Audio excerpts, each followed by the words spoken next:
কোন শর্ট নামের প্রথম অক্ষর দেখে এ বা এন বসে।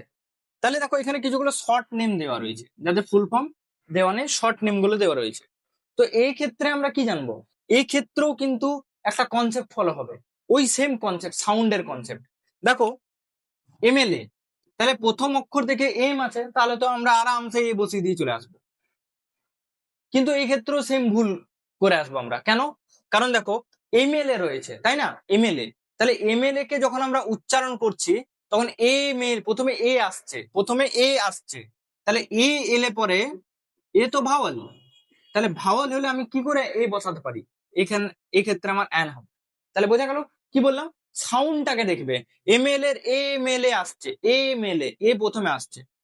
বি এ দেখো, বি প্রথমে বি আসছে, তারপরে ই আসছে।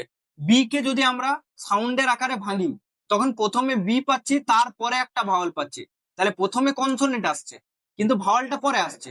তাহলে প্রথমে যেটা আসবে সেটার অনুযায়ী আমরা এ বা এন বসাবো। তাহলে প্রথমে কনসোনেন্ট আসছে, কনসোনেন্ট এলে আমরা তার আগে এ বসাবো, এন না।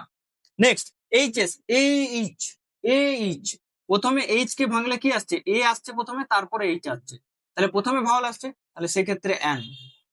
F I R, F I R, এ প্রথমে তারপরে এফ আসছে, তাহলে প্রথমে যেহেতু ভাওয়াল তাহলে এন। দেখো এম বি এইচ,